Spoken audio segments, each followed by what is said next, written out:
Okay, so the next technique we're going to cover is your cross punch or your straight punch.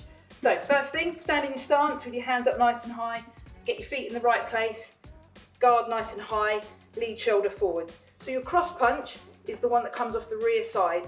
It's nice and long, palm down towards the floor, twist off the back hip, okay? Push it all the way through. Start to put the weight forwards, push through from your toes and your hip. So rather than just using your arm here, okay, your foot, your hip and your shoulder comes all the way through. The punch is nice and long, comes all the way through the middle with your chin down. So when the punch is out at its longest point, your chin is protected here by your shoulder, okay? Nice and long. And again, once you get the hang of it, you can start to put it in with a bit more power, keeping your chin down all the time.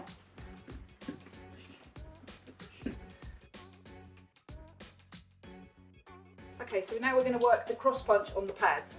Okay, so again, as before, if you're the pad holder, stand in your stance. We're going to hold the right pad up or the rear hand, depending on which way around your person stands. Okay, pad up nice and high, not too close to your face. Okay, this punch will be probably a little bit stronger than your left or the lead punch. Okay, because it's got the full body weight behind it. Notice Michelle's twisting all the way through. I'm coming out to meet it just slightly. Okay, try not to pull the pad away so they don't overextend on their shoulder or their elbow. Notice she's got the weight just slightly on the front leg with her chin down all the time.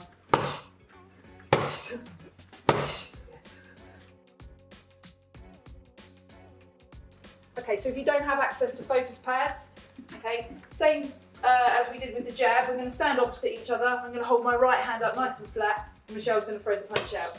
Taking the power slightly out of it, okay, here, making sure that she's twisting all the way through, looking long down the punch with her chin down.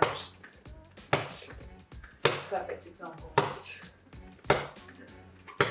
Okay.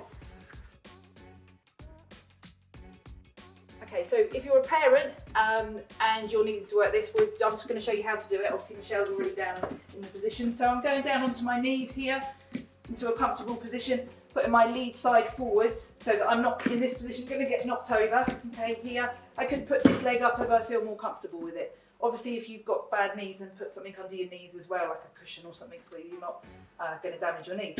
So I'm going to stand or sit or crouch in this position. I'm going to put the pad up and Michelle's going to throw the punch through. For her, it's at this moment, because she's on her knees, it's a little bit harder to get that position and the twist. But if your child is at this height, they just work on them pushing through off the back leg.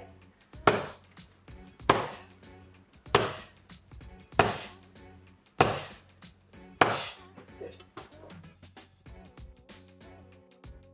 Okay, if you don't have access to pads, what we're going to do is come down onto our knees and hold a hand up nice and flat. And get your child to push the punch off the back hand all the way through, nice and long. Obviously get them to take the power out of it and get them to work on pulling the punch all the way back to their head as if they're drawing a straight line with their fist.